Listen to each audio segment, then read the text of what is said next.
genç.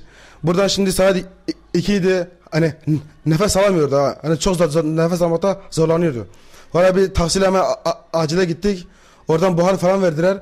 Bu hani biraz kendine geldi ama sonra yine birdenbire başladı. Hani nefes yok. Kalbi çalışmıyor yani nefes alamıyor. Ondan sonra doktor bir MR çekti. Hemen bir saat 3 gibiydi sevki verdi. Orada bekliyoruz babam nefes alamıyor. Buhar veriyor, buhar artık akciğer taksiyle hastaneye vardık. Ondan sonra doktor hemen geldi, bir buhara falan verdiler, serum taktılar hani nefesi açılsın diye. Bir yarım saat, bir saat hani buharda falan kaldı. Ondan sonra bir saat 3 oldu, babam uyandı, hala nefes durumu daha kötü oldu. Bir sefer nefes bile alamıyor yani komple akciğerlere kapalı. Ondan sonra doktor bir MR çekti kalbine bakmak için akciğerine. Doktor hemen sevki yazdı. Ondan sonra doktor ambulansı aradı, dedi bize gelecek. Biz ambulansı bekliyoruz.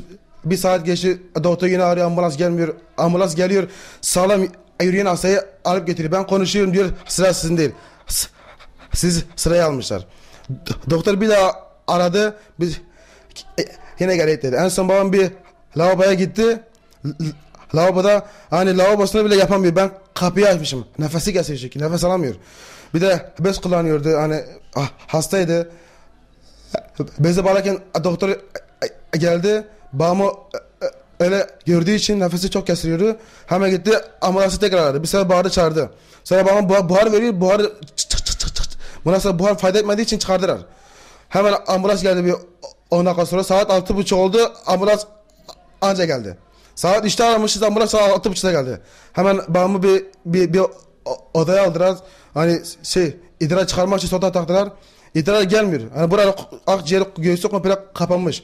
Hemen ambulansa bindik. Ambulansa bine hemen Seyhan Uygulama Hastanesi'ne gidiyorduk. Yolda kalp krizi geçirdi. Seyhan Uygulama Hastanesi'ne yani yetiştiremediği için hem bizi numune hastanesine aldılar. Kalp krizi geçirmişti.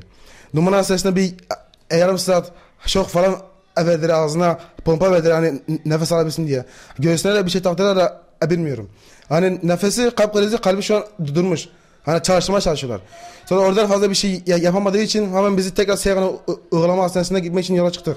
Acil yani ondan sonra Seyhan Uygulama Hastanesi'ne geldik. Hemen bir odaya aldılar. Bütün doktorlar başında koşturuyorlar. İçeri almıyor beni. Doktor 1-2 saat sonra çıktı, her tarafı su gibi. Dedi babana kalbi hala durmuş. Zaten yolda 2 sefer kalp krizi geçirmiş.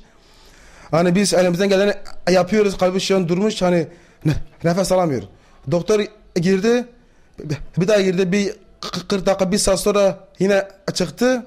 Ondan sonra dedi başınız sağ olsun, babanız vefat etti. Her ambulans biz 3 saat 3'te çağırdık. Eğer o saatte gelmiş olsaydı belki babamın kurtulma şansı olabilirdi.